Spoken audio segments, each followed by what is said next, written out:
Brown Park podcast is brought to you by Grow Clinics. You can go to growclinics.com.au/Brown Park to book a free consultation or for more information. So, you ready to go, bro? Well, man. Right now, Christo is stuffing his face with, what is that? Bit of bacon. Bacon.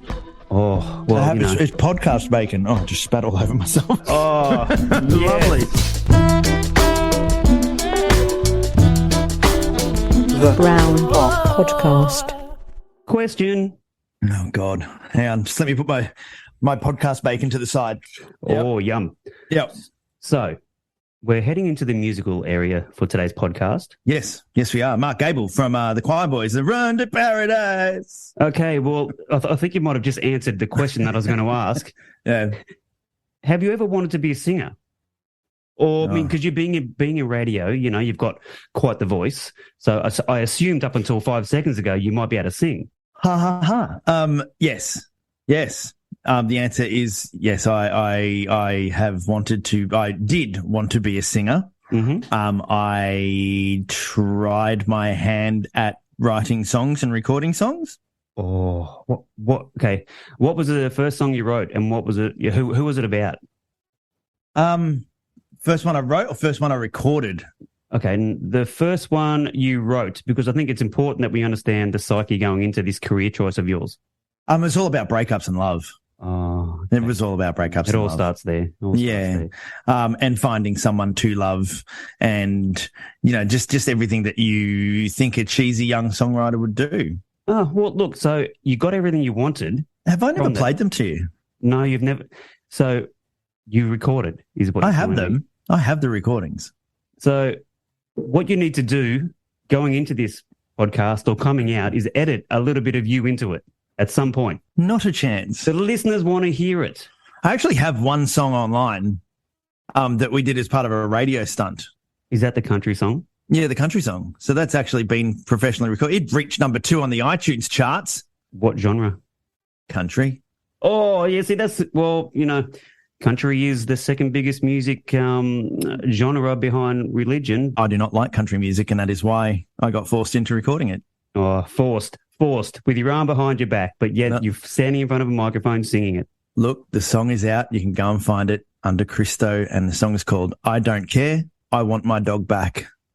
And I mean, never have I heard a more shameless plug than right now. I hate this song, but please go listen to it and download and like and subscribe. Hey, I've left it up there. I could take it offline, and I have not. It's still there in hoping that it might become a viral sensation one day and I make $1 million. Wouldn't that be great? See, you don't know. You might be 90 and somebody might stumble across it and go, would you get a load of this? Yeah. Good luck to them. Brown Pop special guest. There's iconic Australian songs, and our guest today is the writer/singer of one of the most iconic Australian songs by the name of Run to Paradise by the Choirboys.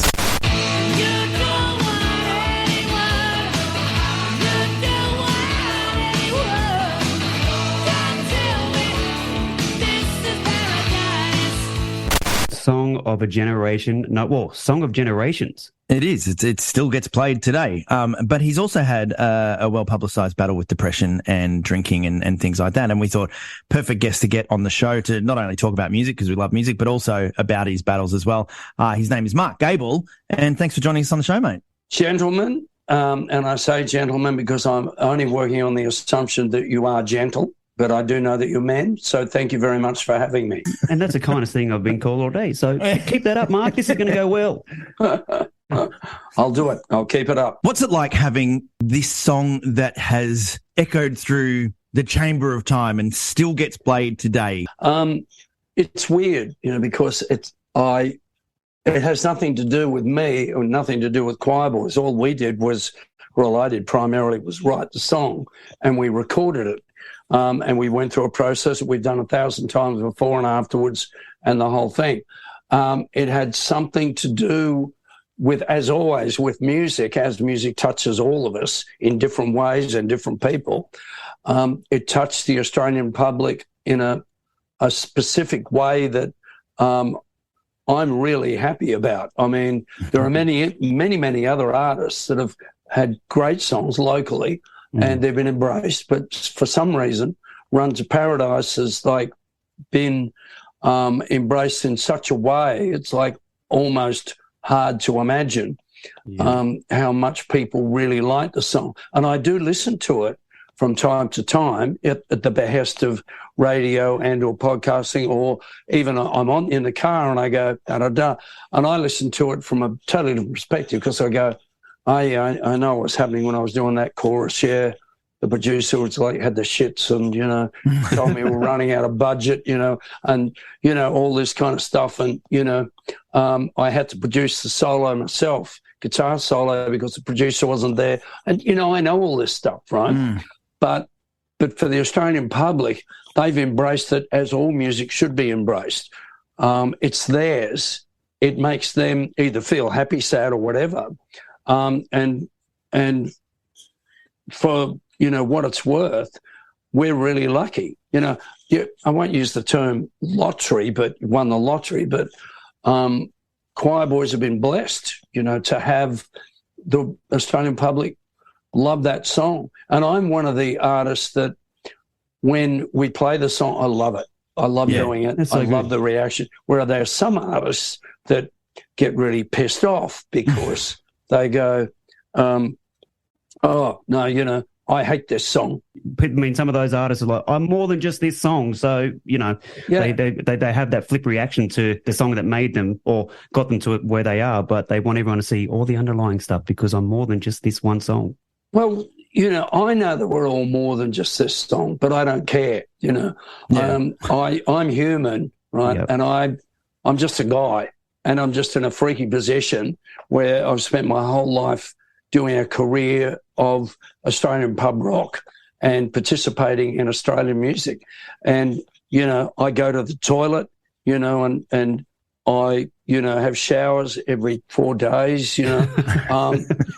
And, you know, I'm just married and I have 6 children, you know. And wow. And I go through, it's very easy for a man, you know, then I've got another child, right? This is so true. Great. Now I've seen that face. Oh, your poor wife, Mark. Well, we've been together for 14 years, so fortunately we're friends more than anything. So all that crazy stuff, yes, but, you know, it's a different area of life.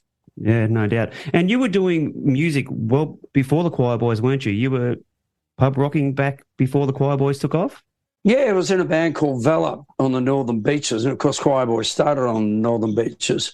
And, you know, pretty crappy band. But, you know, even Midnight Oil used to come along and see us at the 1066 Wine Bar on Pittwater Road, Coleroy, which was a hang on a Friday, Saturday, Thursday, Wednesday, Tuesday, and Sunday night. And there were lots of bands around at that then. I remember Moving Pictures coming up and Midnight Oil were coming up as well.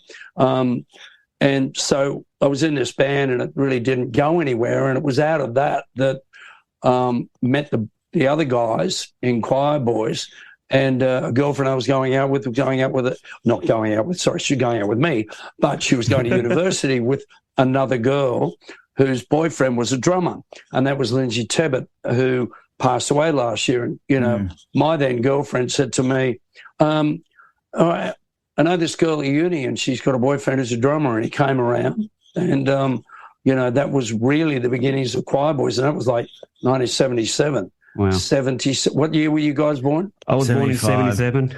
I was 75. Sorry, Mark, you know, but hey, you've had a great life. Hey, but look, I mean, we can unpack that too, because now when you talk to somebody born in 2000, you realise that they're like 22 now. Now that hurts us. So, you know, fathom that. Well, I saw a meme on Facebook or somewhere, and it said it was easier being 20 in the 70s than being 70 in the 20s. Yeah. And I'm like, who thought of that? Yeah, some clever people. Yeah. Well, you would have been, I mean, you know, Choirboys, like I was sitting here just writing down some of the iconic Australian bands that you would have been hanging out with, and there would have been the In Excess, Noiseworks, Midnight Oil, Barnsey, like the list is huge. It is, and when you said Barnsey, and of course Barnsey's got a very strong solo career, as well as his career with Cold Chisel. But I'm thinking about Maroubra Seals, which used to be a venue in the eastern suburbs of Sydney, and we did a gig with them in the early '80s with Cold Chisel, and Jimmy was doing the vodka thing, with the bottle of vodka and the towel and the whole thing, and then when Cold Chisel finished, I watched the whole show. Jimmy jumped down into the audience and left with the audience down the stairs out somewhere, like out of his mind, right? I'm going, bloody hell, where's he going? But it didn't matter. And if I were to bring it up with him, I'd say, where did you go that night? And he goes, hey, I don't remember. And he wouldn't have either. a clue, yeah. But he had a good time, I'll bet. Yeah, well, that's the point, is that it was what we did, and it's like, I won't consume too much time, but I was pointing out to somebody that nobody seems to make good music in Australia anymore, or at least they don't make it with the abundance and with the clarity and not so much the repetition, but with the sheer amounts that they used to in the 60s, 70s and 80s, and even going into the 90s a little bit. I said, and there's a Don Walker out there somewhere, who's an amazing songwriter, but he's not songwriting. He's selling life insurance, because nobody does it anymore. And people used to go to the pubs every night and watch bands play, get inspired. I saw the Divinals on a Tuesday night at the DY Hotel, and it was inspirational. I went, oh my God, this is Australia? Oh my God. Yeah. It was incredible. Having said that, though, there's a real sort of, particularly after COVID, there's been a real market for like classic Australian bands to jump back on the touring circuit and do like the Red Hot Summer Tours and all that kind of stuff, which must be good for you guys, because it's obviously income, but it's also you get to get out there and play again. Well, it's in many ways it's better, because there's a kind of it was kind of, I guess, the hope in all of us that when COVID hit, we'll hanging in our bathrooms, vomiting or whatever the hell we were doing. That's a joke, by the way. Yeah. Not funny, but, and, I guess the hope in my mind was that we would, fall back in love with life, and what we're here for. And we're not here for a lot of the things that we have been endeavouring to achieve. And so you go and do these shows, and there's a passion and enthusiasm that I haven't seen for a long time. And I'm not talking about the bands. I'm talking about the audience, that they're really appreciating what live music is and what it means. Again. Brown Pop. Grow Clinics. Thank you very much for sponsoring our podcast, as you always do every episode. We are very grateful for you. And also, I wanted to mention, Grow Clinics now have their own podcast, and that is worthy of a plug. Now, if you want to listen to their podcast, they talk all things hair transplant, people's journeys, so it's definitely worth a listen if you're considering it. And from customers and people that have actually had the transplants done, you can hear their stories, what it was like, and what they went through, and why they chose to do it as well. Because arguably, you and I have both been through the process, and shining beacons of success with their product. I'm still a bit upset we haven't been asked to be on it. Like, we are the Beagles, as you put it. We are the hairy dogs now. Look, go to their website and check them out, growclinics.com.au/Brown Park. Go and check it out. You can actually not only listen to the podcast, but you can have a free consultation about your hairline or mustache, or maybe you want better underarm hair. I don't know. Whatever your choice is, because they can regrow it for you. Make sure you have a chat with them about the possibility, and also have a listen to their podcast. And become a hairy dog. Or woof. They're going to be so proud of this advertisement. Brown Pop. Now let's go back. Obviously, you've had a battle with depression, yes. and this happened to you after the breakdown of a marriage. Well, yes, and the marriage wasn't doing well, the career wasn't doing well, and we'd just come off huge success, what with Run to Paradise and the album that was on, Big Bad Noise, and so the band was on a high. Yeah. Then trying to replicate that is always an error, because these things happen by accident. If the artists are really inspired, they just make music and they make music and that's it. Win or lose, they make music close to their heart and about what they're going through, and real music. And I think that we, wanted to become successful, and of course it doesn't happen that way, because people don't buy music because an artist wants to be successful. They buy music because it makes them feel good. Yeah. And generally that music is like full of joy, love, or anger, or whatever it is. It's full of passion. And so with the career fading at that point and the marriage not going well, I decided to become Keith Richards of Australia. Well, not the heroin side of things, but definitely, party, drugs, and alcohol, which I've never been a part of. Yeah. I'd even Run to Paradise as an overview of how stupid the whole thing is, if you look at it from the outside. And it was all about what I saw on the northern beaches during the 60s and 70s. And that's what Run to Paradise is about. And so here I am, Running to Paradise. Yeah. Hey, I'm just going to get fucked up tonight, baby, And I did it for 13 years. Wow. Until one long weekend, and I could remember fragments of it, but I was out the whole weekend, Jesus. From the Friday to the Monday afternoon when I woke up and I missed some sort of appointment with a bunch of my kids, right? And I went, and at that point something snapped, right? So basically it was 13 years prior to that I started one day, and then 13 years after that I stopped, and I just went, I can't do that anymore. And to be fair, I did try drinking a few months ago just to see if I'd be able to back on a social level, because I was only ever a social drinker. And in the space of a month, over a period of a month, I had 3 shots of vodka, 2 red wines, and 1 beer. And I spent the whole month depressed. Really? Well, there you go. Tired. Yeah. So when I, hit the wall that last time, I experienced what I knew now to be depression. And it's because I wasn't dealing with the issues. I was hiding them, and eventually it all flares up and you go, you can't do this anymore. You're going to have to knuckle down and get real. And I did have about 9 months before, but I didn't know what that was till I'd actually seen about a week before I had the final fall over, some ambassadors for Beyond Blue on television talking about, they were sports individuals, and they were talking about their experiences with depression. And I went, maybe that's what I had 9 months ago. I thought it was a nervous breakdown, because nervous breakdown is what artists have. Yeah. But depression is really creepy and horrible. No, that is generally what we all experience in one form or another. Pardon me. You have to edit that. Joking. He just put the cigarette down, by the way. I've never smoked. I'm lucky.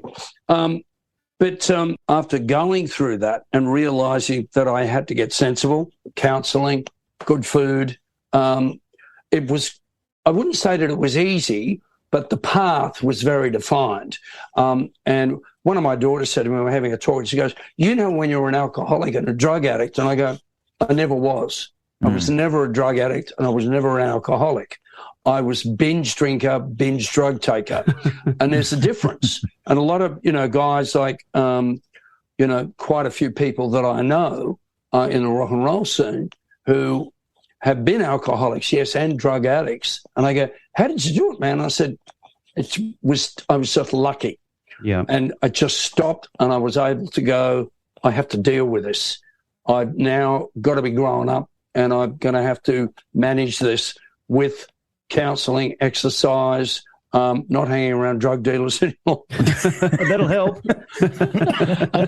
I mean, there were some really, nice people there too, but, they just had bad careers. And so, it was a difficult path, but it was a great path, if you get my drift. Yeah. And so what did the depression look like for you in those moments? It was, wow. It was like curled up on the bed in a fetal position, crying most of the time until there was a knock on the door, right? And then I go, yes, can I help you? Oh, yeah. And I'd be able to put it aside, but then I would have to go back into it once I had, I was alone, and it would just come crashing in. Depression, and I've had my ins and outs and ups and downs with it for a lot of different reasons, but not like that. And I really sympathise, having met a lot of people who have had depression for most of their lives or a large part of their lives. It's a horrible existence, but there is light at the end of the day. But unfortunately, you can't be lazy with depression. You actually have to tackle it, and you have to work with it, against it, and almost for it. Almost for it, and to build up those parts of you that will take over the driving of your life instead of the depression. And it's like, often, I'm feeling low and I'll go, let's have a cup of tea. You and I, depression or anxiety, whatever it may be on any given occasion. Not that it happens like it used to, but I'll go, let's have a cup of tea. So I sit there with a cup of tea and say, okay, look, I'm drinking a tea, but we're both drinking a tea, right? And yes, you've been dictating terms today, but you can't do it all the time. And you know why? Because you and I won't have a relationship for very much longer, and every now and then you can come back to remind me what I should do. Is that okay? Actually, I'm not asking whether it's okay. This is the way it's going to be. You are in the background. You're always there, but I'm in charge. Yeah. And it's like when you make those decisions, it does help. For me, it helped. But understanding, as I said, with a lot of people that I met with depression, their circumstances are so severe that they need all the support and acceptance that they can get. Now, okay, so I'm a depression sufferer, and I love that analogy. That has really resonated. So thank you. No, well, that's okay. And, my sympathies to you. And I don't know how often it presents itself for you, whether you're on medication, whether you're not on medication, dealing with it. And here's the thing, is that people that have no experience with depression, either themselves or caring for someone, have no understanding the drama of it. And, of course, you and I both know that depression is not glamorous, right? Oh, no, it's fucked. When you break a leg, it's glamorous, right? You go, I broke my leg. Oh, you poor bastard. Oh, come here. Oh, yeah. How long is it going to take to get 6 weeks, man? And then I'll be back on my feet again. But if you've got depression, you go, I've got depression. And I can talk about it now. I just go, I'm feeling a bit low, and I've got a bit of the black dog. And I want to do that more and more, because the more that we say, I've got a flu, I've got a cold, I've got COVID, and we just say, I'm feeling a bit low today, the better the world will be. I mean, we've spoken about that before on the podcast, that depression flew under the radar for so long because it's an invisible injury to the external world. Yes. Well, I always had the impression somebody that had depression was usually an older woman in some room somewhere else, right? And no one talked to her, right? She's depressed. I go, oh, she must be sick in the head then, This is when I was a kid, because no one knew and no one cared. Chris, are you about to say something? Oh, no, that just, I was going to go after you'd finished, but that happened to my mother. So my mother suffered depression. Yeah. And she, and some of my earliest memories were of her crying at the kitchen table going, it's not you, it's mum, there's something wrong. And she went to doctor, and this was like in the 80s, she'd go to the doctors, and the doctors would go, okay, well, you got to go and see a psychiatrist. And the psychiatrist basically said, you are a neurotic housewife. And I think I've discussed this on the podcast before, but they literally said, you're a neurotic housewife, go home and make yourself a cup of tea. And she's like, no, but there was something I'm sorry to laugh. Oh man, It's so ridiculous in today's world. Well, truth be known, in the essence of terminology, yes, she has a mental disorder. However, depression is so unique to each individual that if you don't treat it with respect and acceptance, which is the most important thing, I think, and that also it does exist. It's not does it exist. It's in epidemic proportions and always was. Yeah. And it was never dealt with because for whatever reason, why we get it, I don't know. The lifestyles we live, is it money? Is it politics? Is it religion? Is it, the fact that we don't walk? Is it the fact that we don't run around naked? I don't know what it is, right? But it's there and it's in, massive proportions. And the fact that your mother had to deal with a professional saying that she was a crazy psychotic housewife is revolting, but that's the way it was. So I actually remember the day she saw a doctor who diagnosed her with depression and actually said there is findings in this area. This was very early on in the piece. There's findings in this area. I'm going to put you on, and he put her on lithium. Lithium, because that was very early treatment for depression. And I remember sitting in the kitchen, literally crying, not because of the depression, but she was so happy that somebody had actually said, "Here's what's wrong with you. I'm going to try and help you fix it." The validation. Yeah. Well, it's validation, right? And, and as much as we would like depression not to be there, I'm sorry, it is there. And the more that we accept it, the better the world will be, as I said before. Part of Beyond Blues' thrust is to create an acceptance, a broad acceptance for depression. Now, you were saying about your mother. My sister, because I think depression ran chronically in my family, my sister didn't know she had depression. And we are talking the 70s going into the 80s, right? And she'd had 2 children. And she would have been diagnosed by your mother's original doctor as a psychotic housewife. She'd had teeth removed because they were in pain. She was complaining about ribs. She couldn't get out of bed. She didn't know what it was until she went to a doctor who said, "Look, in all probability, you have some sort of depression." Wow. And he put her on medication. And she said that the night she took the medication, she felt a blanket, a wall going down between her and her ill feeling. And she has been on that medication ever since and very happy. Now, I'm not saying medication's the answer, but if you're in a spot, it certainly can help you, and it's been very beneficial to her. Yeah, it's been very beneficial to me as well. I'm constantly medicated now. But sounds like you work on radio. And he won't laugh and he won't cry, but he's always constant. I'm always constant, yeah. But no, I look, I know that I'm going to be on it until I shuffle off this mortal coil. So it's just is what it is. And whenever I've come off it, because the doctor goes, "I don't believe you should be on it. I think you should come off it and do exercise." And I've gone, "Okay, let's try that again." And then a little while down the track, my wife goes, "How long have you been off him?" I'm like, "A couple of weeks." She goes, "Get back on him, please."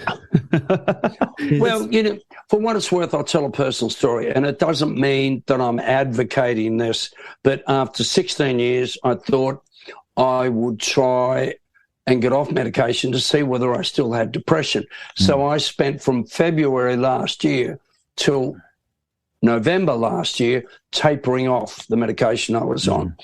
And it was a very similar circumstance. And it's not like I was like, really, rocking and rolling to get off this stuff. I took my time and I did it professionally, as it were. Yeah. And I ended up I went, okay. Now, maybe, in the real sense of the world, if I hadn't have gone psycho for a while, if I'd never been on medication, I might have been able to do that. But maybe it changes the chemistry in the body. I don't know. I'm a rock and roll singer, not a medical practitioner. But it meant that same thing, you know, my now wife, Melinda, was going, so it's it's been a month now, you know, and I'd have to say that, you know, and I did ask, of course, and she said, yes, I think you're psycho, bitch. It's time to go back on medication, you know, because it's like, go on, sorry. And it's so one of those things that I think it's the public pressure that makes people on medication feel bad about being on the medication. But if it's working for you, why get off it? And then I think more to the point when you just said, then your wife was like, I think you should go back on it. It's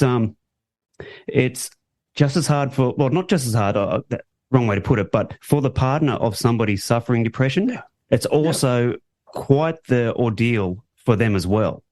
Well, it is, but admittedly, it wasn't just that she was on her own with her interpretation. I was miserable, you know, so, and I went, well, that exercise didn't work and it only took a year. But, you know, it's like, we are where we are at this point in our lives, and look at me, I'm doing okay. Christo, look at you, you're doing okay. And it's this is a circumstance where, say, medication works, but obviously that is not the answer for everybody. You know, even with the medication, I had to exercise, and I still do.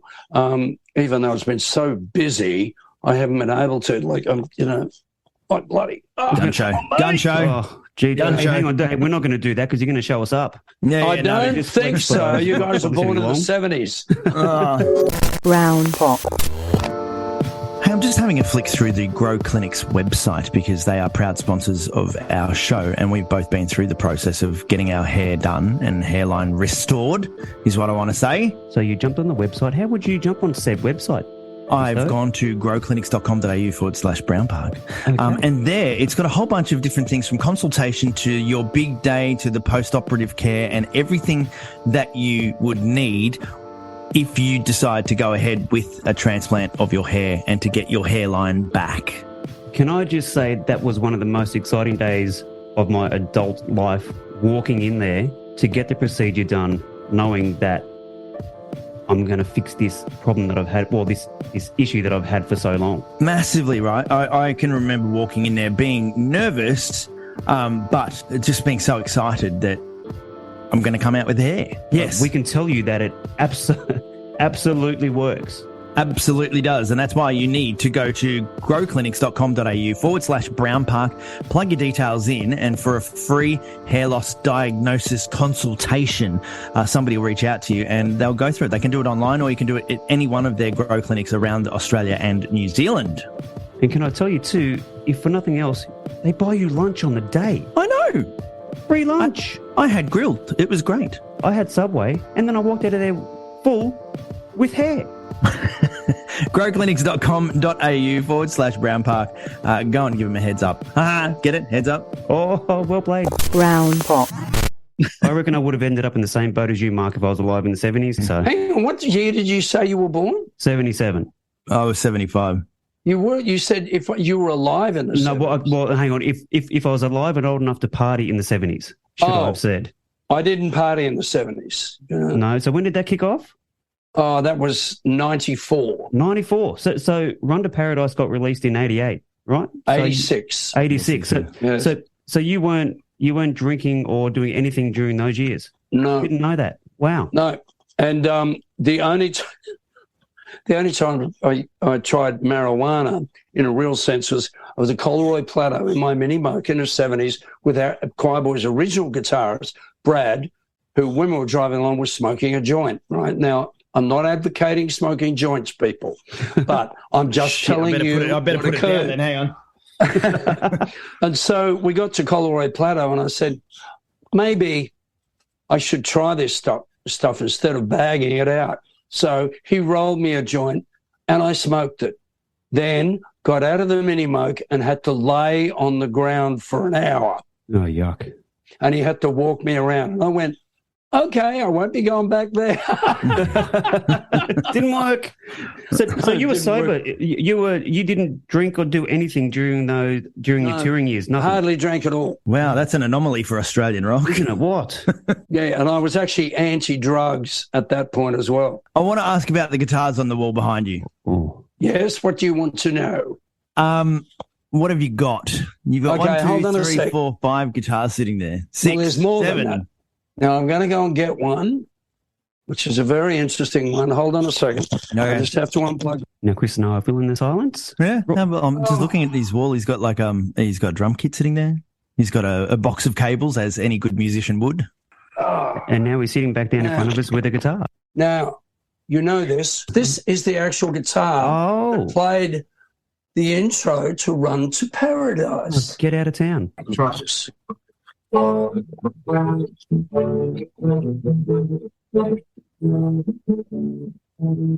heard that song before in my life. You heard it, though. Yeah, we heard that. All right, because I had the microphone jammed up against. I bought this guitar in 1968 from a music store in Brookvale. Yeah. It cost me $416. Yes. That's a It Fender. was only 3 years before that we went to decimal currency, and my mother loaned me the money, and I did pay her back. Wow, good one. And that's the one that plays the intro to Run to Paradise. Wow. And that's why it's relevant and important. That belongs in an Australian music archive, that thing. I think that I should sell it for $10 million. That wouldn't be as much as the royalties you've received from that song, right, Mark?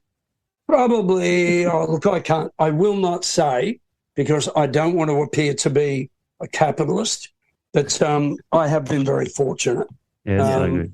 And if the song had been a hit in America, my God, you guys would have requested to do this podcast. And going, you've got to be bloody kidding me. Yeah. I'm not going to talk to those bastards. I'm living in San Francisco. Don't get stuffed. As somebody who's predominantly known for the one song, Yes. okay, yes, you have a body of work, I understand that, but predominantly Australians know you for Run to Paradise. Yeah. What's it like trying to chase that song? Does it do your head in? Is it mentally taxing, or you just have to cast that aside and just go with your gut? You got to cast it aside. It shocks me how popular the song is. Well, it's one of those songs, like, and I still work in radio now, and I'm not kidding. I still hear Run to Paradise on average 2 or 3 times a week in a breakfast show, because it is just one of those songs that it has stood up.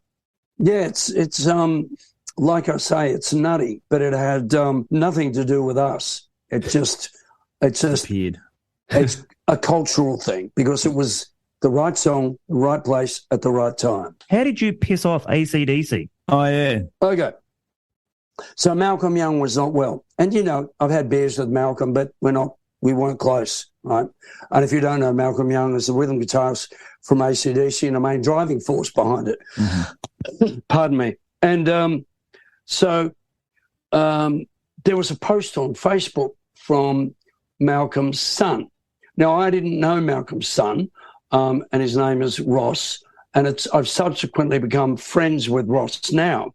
And I didn't know.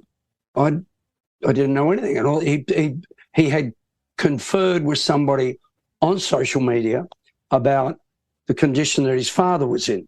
And so I went, oh, my God, it looks like it's all really happening. So the ABC inquired with me, and I told them what I knew. And, from, social media. I said it's been confirmed by one of the family on, social media. And it went all around the world. And then Ross and I spoke afterwards. He goes, you really shouldn't have said that. And I go, I know that now, Ross. I wasn't expecting it to go around the world, bro. I wasn't. I didn't. Poor Ross. I still feel sorry for him. So that's how you pissed off AC/DC. Yeah, at Albert's Productions, who were our label, they won't talk to me. Not that they're there anymore. Yeah. And, it's sad, but, life is like that. Yeah. As Elvis Presley said, you can't please everybody. Oh, now that right there is where the podcast ends. I love that. That was great. Mark Gable, thank you very much for the work you do. If people want to reach out to you, how do they do that? Facebook, Instagram, TikTok? You're a TikTok star? I've got 15 followers on TikTok. Yep. But the 12 videos that I have there are very funny. Mark Gable. Yeah. Look it up. Yeah. Nice. Love your work. Mate, thank you very much for joining us on the Brown Park podcast. Thank you, boys, and thanks, mate. Keep up the good work. You know I'm going to have Run to Paradise in my head all fucking day long now. I'm just going to keep singing, You don't want anyone. Jeez, I feel like that was the completely wrong tune, but no, You don't want anyone. Yeah, no, I shouldn't be singing. No. But what... So great that he's been so open and honest about his journey through depression, because in the rock industry, it's not so well talked about. And what a funny bastard. He's a funny dude. I'd like to hang out with him. Yeah, exactly. Find out more. You can go and follow him on Instagram and all that. And it's also in the show notes of this podcast how you can reach out to him, how you can have a chat, and also for Beyond Blue if you need it. Also, just a quick plug for us. We have a range of merch online. Merch. Our shop, brownpark.com.au/shop. We've got T-shirts and jumpers and all sorts of different things that you can get behind and support and grow and become part of the tribe. Look, and I'll tell you what, there's a promo code for 20% off. Oh, really? Yep. If you punch in podcast on checkout, you're going to get 20% off. So have a crack, get some merch. Join the gang. So thank you very much. Big thanks to Grow Clinics for their continued support of the podcast. Go to growclinics.com.au/Brown Park as well. We will see you next episode. Later.